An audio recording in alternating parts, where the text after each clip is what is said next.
নমস্কার বন্ধুরা, আমি সুতপা। দেখো, সুতপার কথাতে নিয়ে এসেছি দুর্দান্ত টেস্টি পনির কারি রেসিপি। চলো এবার রেসিপিতে যাই। তবে প্রথমেই বলি, প্লিজ চ্যানেলটাকে সাবস্ক্রাইব করে ভিডিওটাকে লাইক দিতে কিন্তু ভুলো না। অবশ্যই চ্যানেলটাকে সাবস্ক্রাইব করে ভিডিওটাকে লাইক দিয়ে আমার সঙ্গে থেকো। চলো এবার রেসিপিতে যাই। এর জন্য পনিরগুলোকে দেখো এরকম করে কেটে নিয়েছি। যেভাবে কাটবে, পনির কাটার কোনো ব্যাপার না, যেভাবে কাটবে। এইবার প্রথমে পনিরের মধ্যে দিয়ে দিচ্ছি লবণ,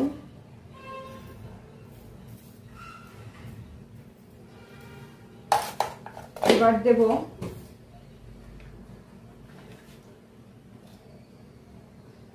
হলুদ, লঙ্কার গুঁড়ো,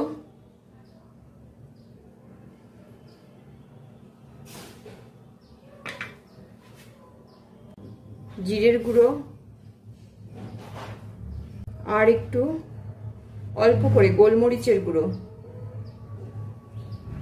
আর দেব তেল। এই যে চামচে করে ধরো, এটা ছোট চা চামচ, একদমই ছোট চা চামচ, এর 2 চামচ মতন তেল দেব।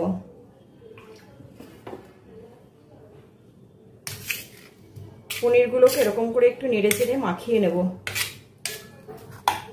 মাখানোটা খুব সাবধানে মাখাতে হবে, না হলে কিন্তু পনির ভেঙে যাওয়ার চান্স থাকবে। সব থেকে ভালো খুন্তি দিয়ে মাখানো। মাখিয়ে এটাকে মিনিট 15 রেস্টে রাখবো।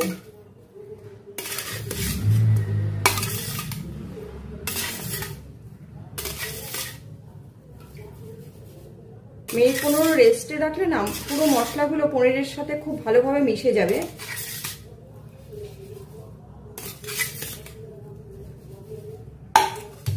এই দেখো সুন্দর মাখানো হয়ে গেছে।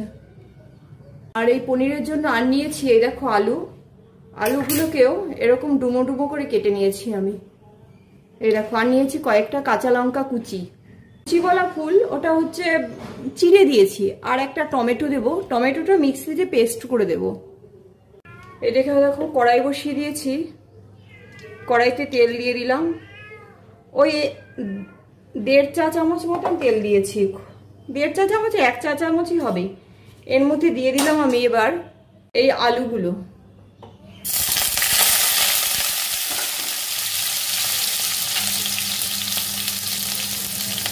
একটু চিমনিটা চালিয়ে দিলাম, তেলের ঝাঁজ উঠছে তাই। আলুগুলোকে লাল লাল করে ভেজে তুলব।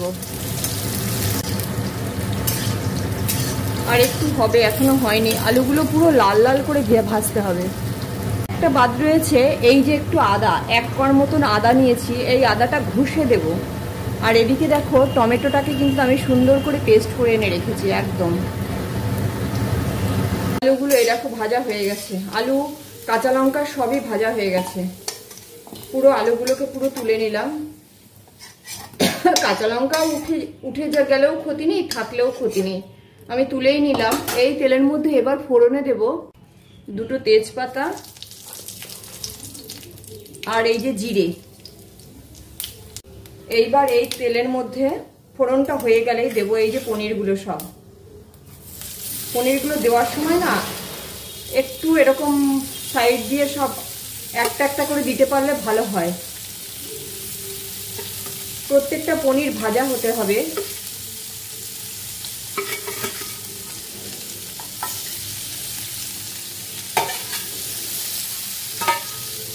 এই যেরকম করে দিতে পারলে ভালো হয়। এইবার এটাকে ভাজতে হবে, একটু সময় নিয়ে ভাজতে হবে। দেখো আস্তে করে উল্টে উল্টে ভাজতে হবে, কারণ পনির তো খুব নরম আর সমস্তটা একসাথে দিয়েছি। একটু লাল করে ভাজতে হবে। মশলাগুলোও ভাজা হয়ে যাবে, পনিরও ভাজা হয়ে যাবে। পনিরের তো অনেক রকম রেসিপি খেয়েছো, এইভাবে একবার অবশ্যই ট্রাই করো। আশা করি সবার ভালো লাগবে। এটা একবারে মানে কি বলবো, অন্যরকম লাগে। পুরো পনিরটাও না মাছ মাছ মতন খেতে লাগে, পুরো অন্যরকম লাগে পনিরটা খেতে। পুরো কি বলবো, মশলা দেওয়া থাকে তো অন্যরকম লাগে খেতে। একবার অবশ্যই ট্রাই করো, তাহলে বুঝতে পারবে। আর এদিকে দেখো পুরো নিরামিষ রেসিপি। এটা আমরা নিরামিষ দিনের জন্য একদম পারফেক্ট একটা রেসিপি।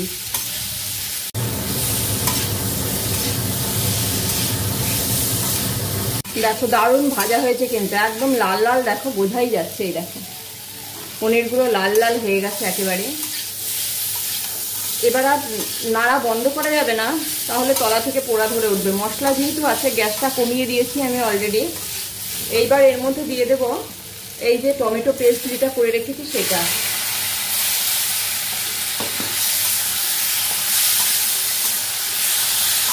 এইবার দেব এই যে আদাটা ঘষে দেব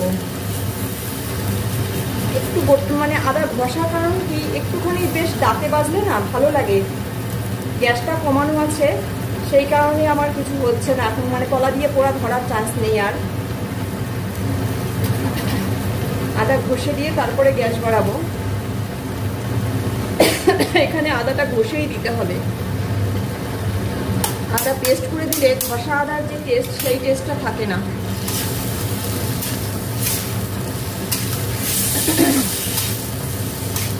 তাই আলুগুলো দিয়ে দিলাম,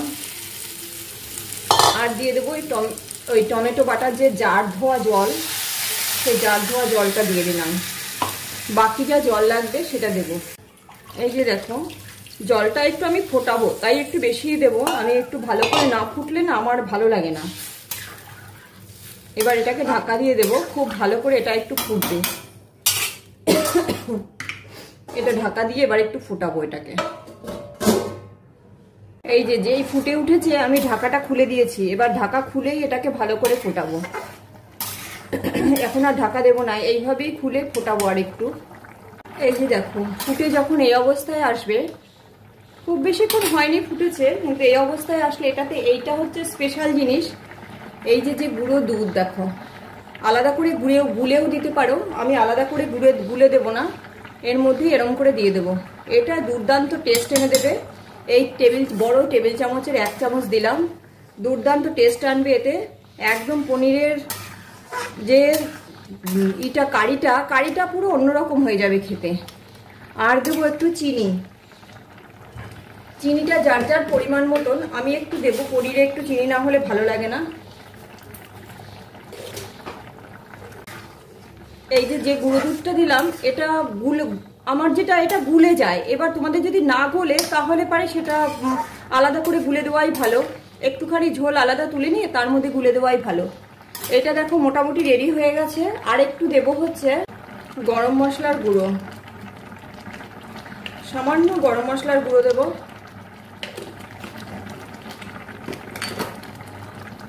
দিয়ে একটু নাড়াচাড়া করে নিই।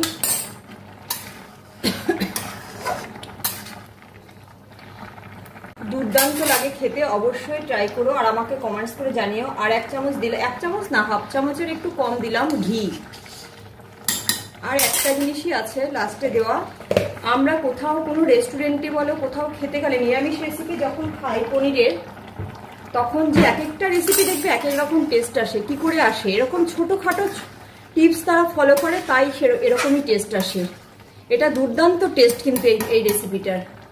আর দেবো এই যে ধনিয়া পাতা, এটাকে আমি কেটে দিই, কাঁচি দিয়ে কেটে দিচ্ছি। ধনিয়া পাতা দিয়ে কিন্তু আর বেশি ফোটাবো না, ধনিয়া পাতা দিয়ে গ্যাসটা অফ করে দেবো সব সময়। ধনিয়া পাতার যে রসটা, সেটা যদি কারির মধ্যে এমনি থাকে, সেটা স্মেলটা খুব ভালো বেরোয়। সেই কারণে ধনিয়া পাতা দিয়ে আমি কখনোই বেশি ফোটাই না, কোনো রেসিপিতেই ধনিয়া পাতা বেশি ফোটাই না।